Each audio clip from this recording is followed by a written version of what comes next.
I come from a family history of addiction and mental health issues. My mom actually ended up having an overdose from opioid addiction. And that really caused all kinds of upheaval in our family, but it caused her a lot of issues with her brain function and her mental health specifically. And at that point, I was so angry with the healthcare system because that was the culprit for my mother's addiction.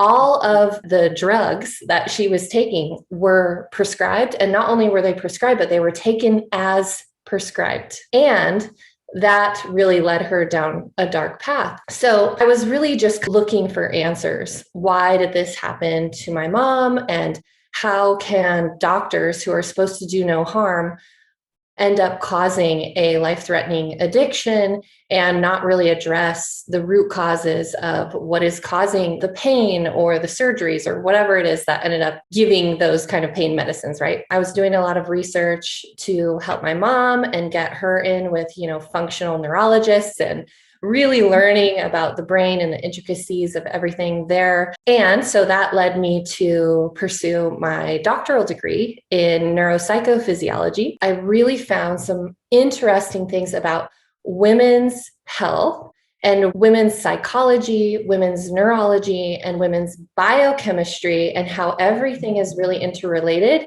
And that a woman's biology has a cyclic nature to it, unlike our male counterparts that are more of like a repeating 24-hour system.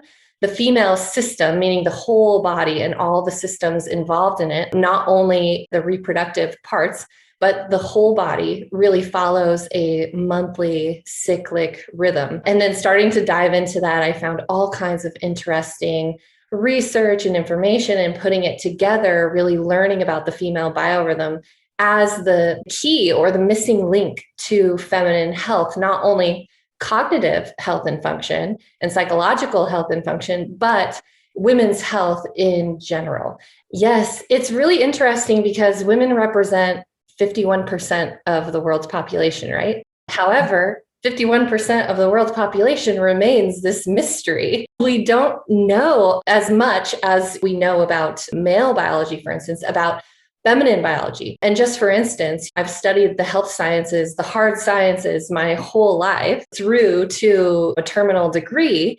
And nowhere along the path did I ever take any science class on women's biology specifically, or women's physiology specifically. Out of 80 or so brain areas that have been studied looking at the differences between female and male brains, the female brain is more active in about 70 of them. There are a couple of areas that are specifically impacted and operate a different way in the female brain, which is the prefrontal cortex, the hippocampus, and the hypothalamus.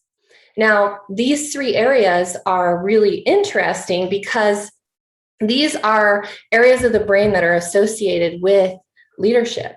So decision-making, acuity, memory consolidation, emotional intelligence. These are areas of the brain that are key for those functions specifically.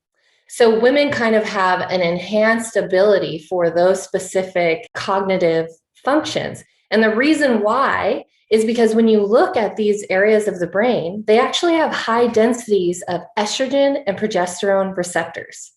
So estrogen and progesterone are not only female sex hormones, they are actually really important neurochemicals.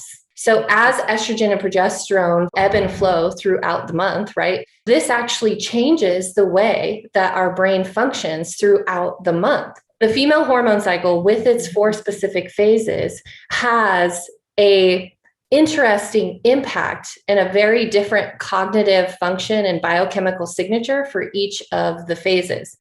And so technically, women have different cognitive, what I call superpowers during each phase of their hormone cycle, that if they understand this, they can actually leverage that for higher performance and better health. I don't think a long-term fast is necessary or, maybe even safe for every woman. It really depends on your situation and what your goals are and what's going on with your health, what's going on with your stress levels. That's really important. important is you have to understand your stress threshold and if it has been surpassed.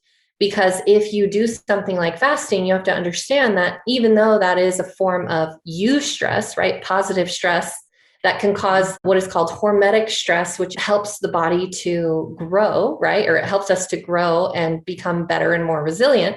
But even eustress becomes distress if our stress threshold is already met. However, it's important to understand that there are certain times during our cycle where our stress threshold is naturally higher and naturally lower.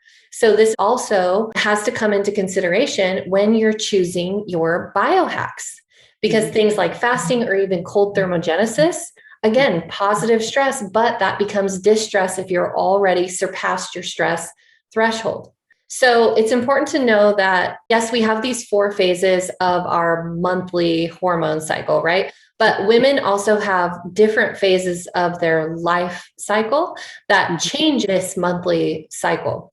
So what's interesting and not researched at all is that women who are postmenopausal or even perimenopausal, but even women who are postmenopausal still report having a cyclic nature to their biology and physiology. And so my hunch is that because we spend so many years of our life in this cyclic monthly rhythm with our entire physiology, not just our reproductive system, our biology is really set to that pace and groomed to function in a cyclic nature.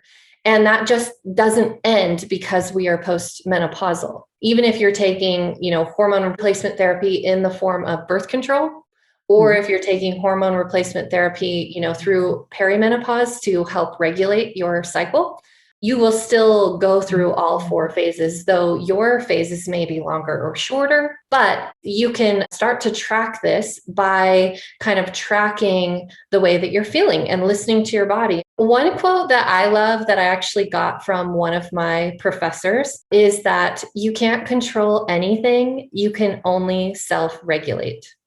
And so that's a nerdy neuroscience reference.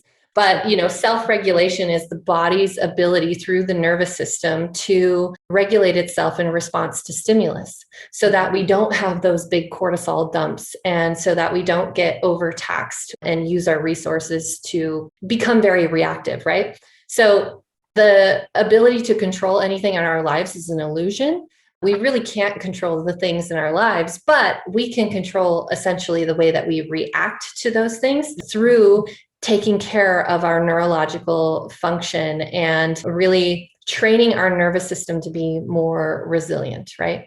Permission not only comes from the outside world for women to do things differently, but it first comes from ourselves. And that tends to be the hardest step because allowing ourselves, first of all, knowing that our bodies operate differently, that helps for us to give ourselves permission.